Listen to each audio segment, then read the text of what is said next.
नमस्कार, ज्ञान सागर में आपका स्वागत है। आज हम कक्षा 10 की गद्य और पद स्पर्श जो कि हिंदी बी भाग में आती है, उसको पूरी तरह से रिवीजन करने के लिए यहाँ पर इकट्ठा हुए हैं।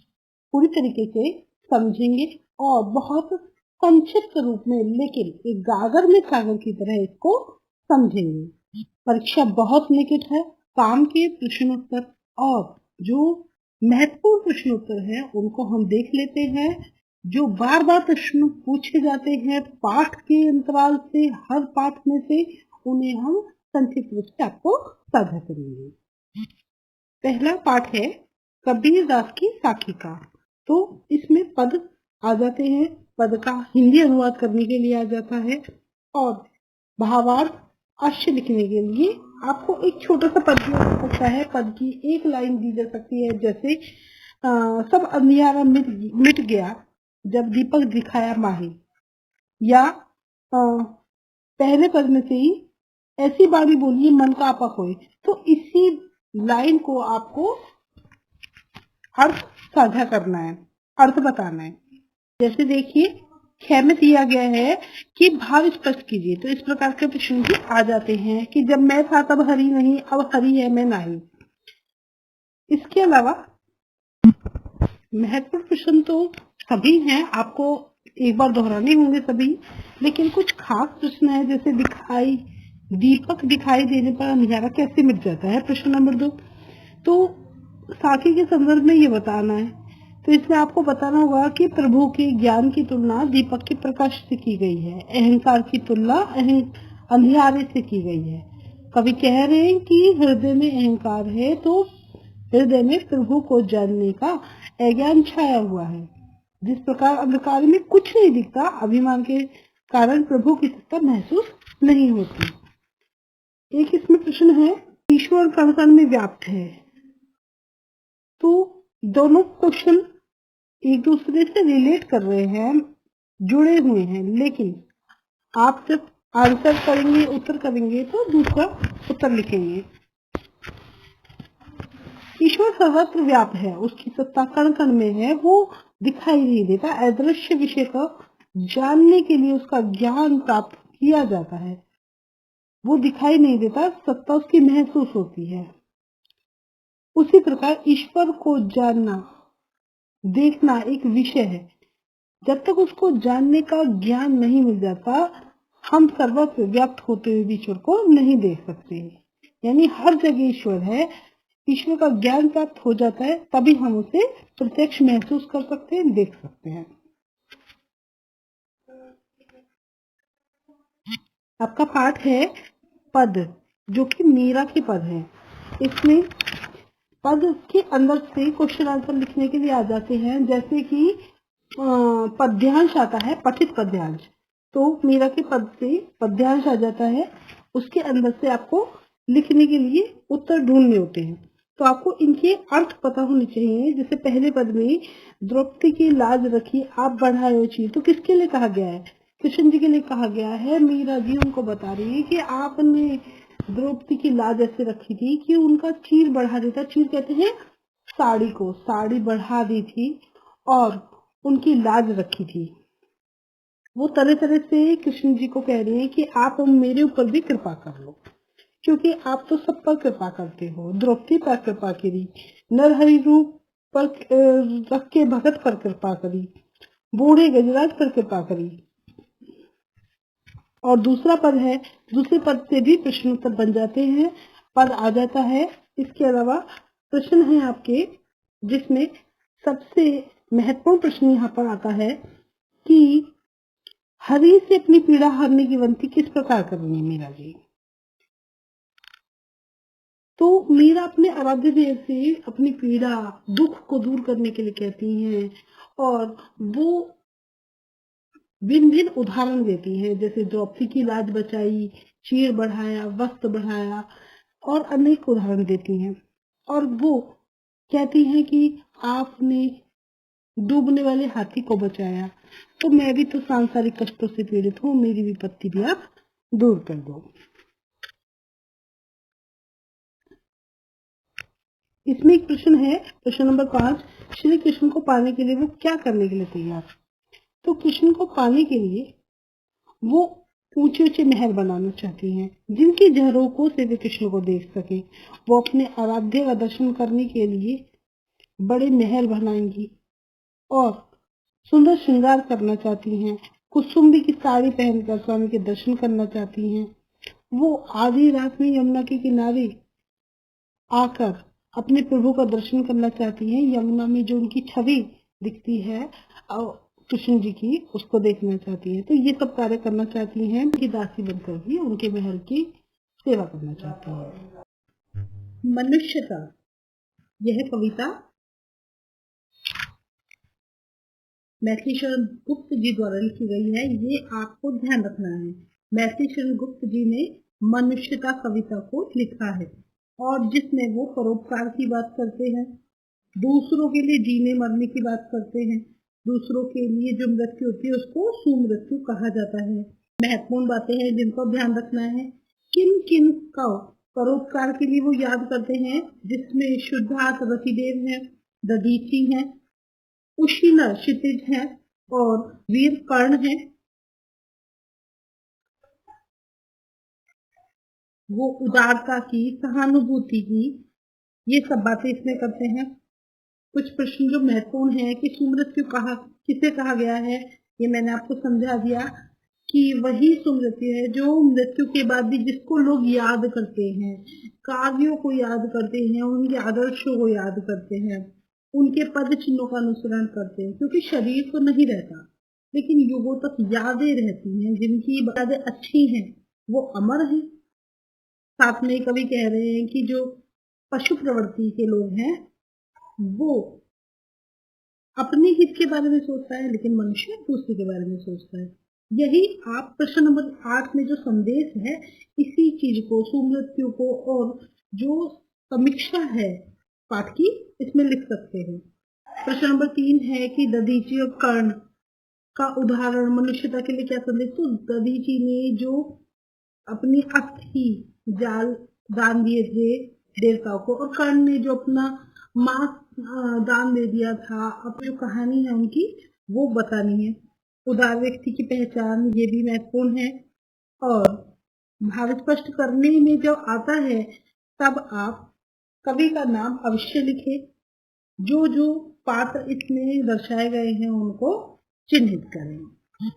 अगली कविता रिवाइज कर लेते हैं। पर्वत प्रदेश में पावस, ये सुमित्रानंद पंत जी के द्वारा लिखी गई है और इसमें प्रकृति का जो वर्णन है और प्रकृति जो अपने आप को बदलती रहती है उसको दिखाया गया है। किस तरह से काल दिखाया है जिसमें प्रतिबिंब दिखता है, प्रकृति कैसे वेश बदलता जाता है। चारों तरफ हरियाली है, फिर जल से भर जाता है, विशाल जलाशय जब जल से भर जाता है, तालाब बन जाता है तो दर्पण के समान दिखता है। झरने, बादल, ये सब इस कविता में दर्शाया गया है। एक प्रमुख प्रश्न जो है, ये प्रश्न नंबर 3, सहस्त्र सुमन से क्या तात्पर्य है, बहुत ज्यादा महत्वपूर्ण है।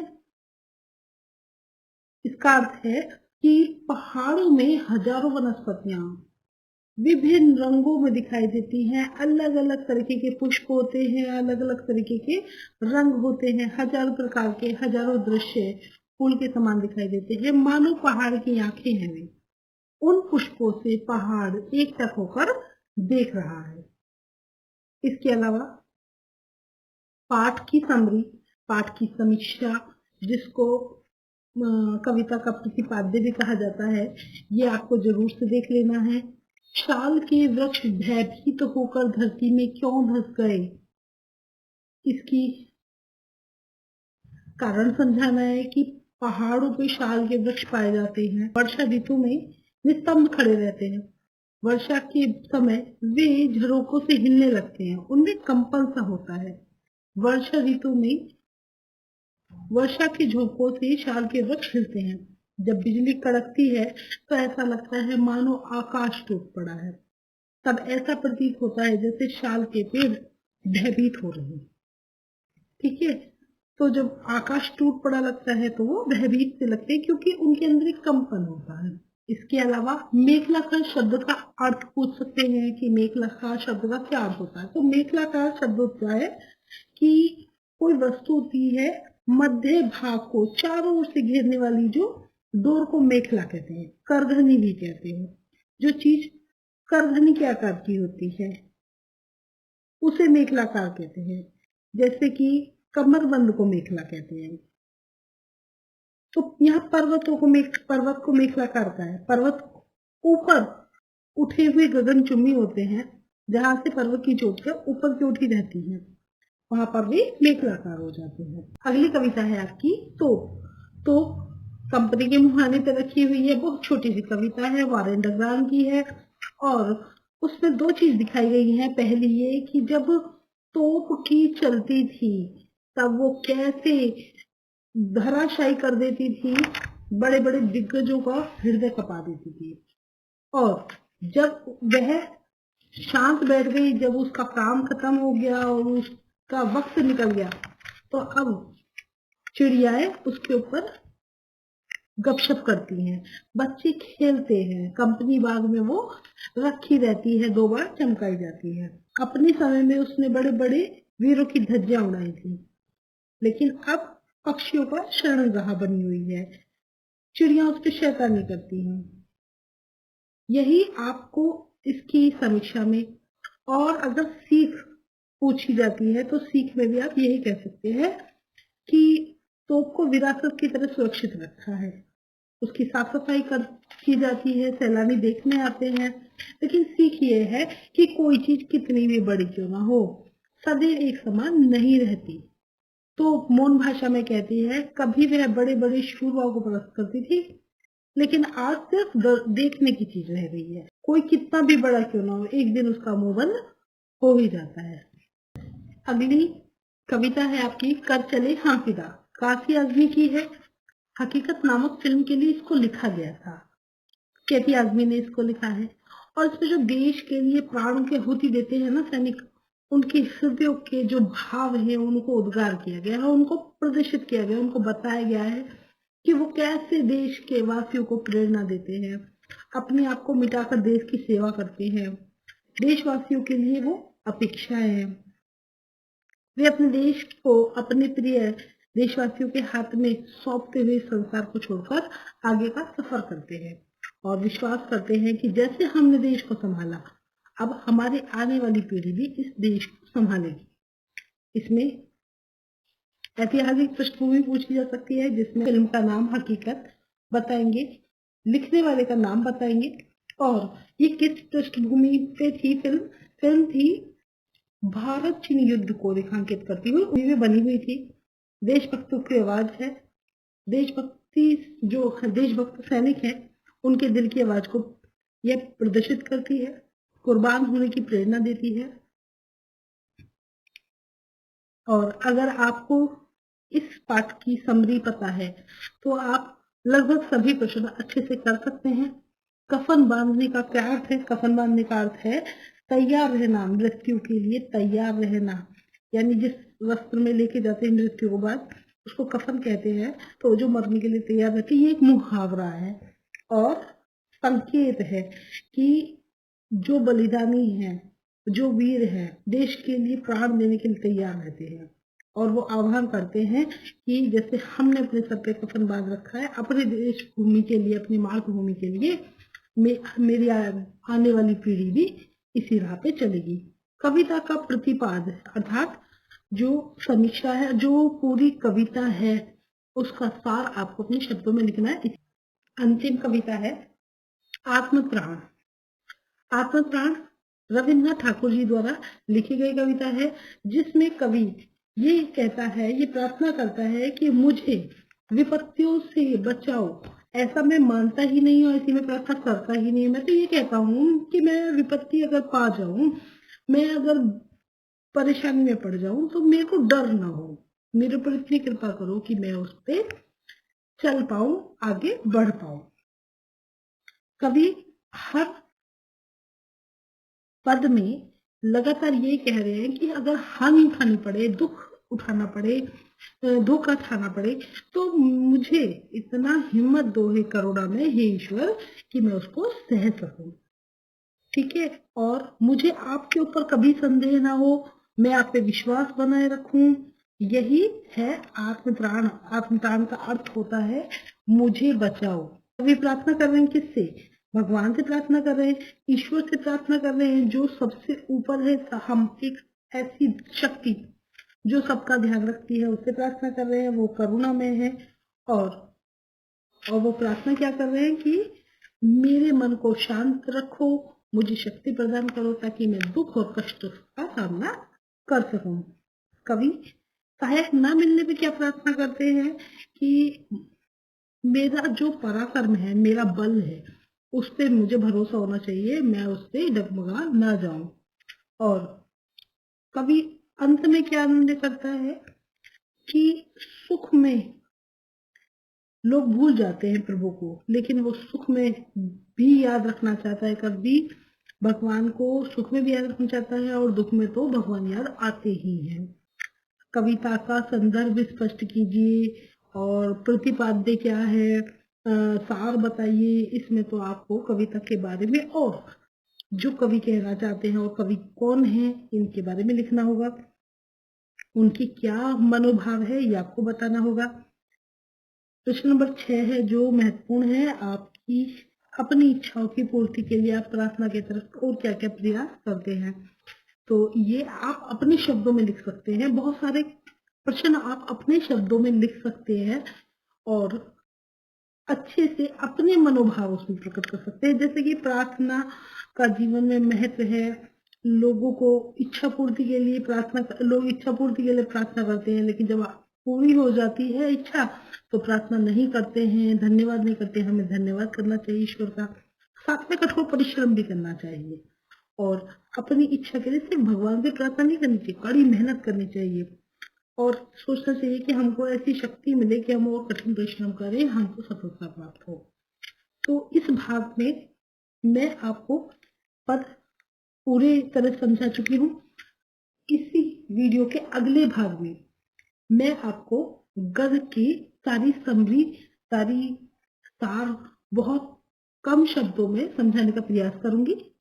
इस प्रकार हमारी रिवीजन अच्छे से हो पाएगा। मिलते हैं इसी के दूसरे भाग में। वीडियो पसंद आई हो तो लाइक कीजिए, दोस्तों में शेयर कीजिए। नए व्यूअर्स प्लीज वीडियो को सब्सक्राइब कीजिए। बने रहिए ज्ञान सागर में। आज के लिए इतना ही, धन्यवाद।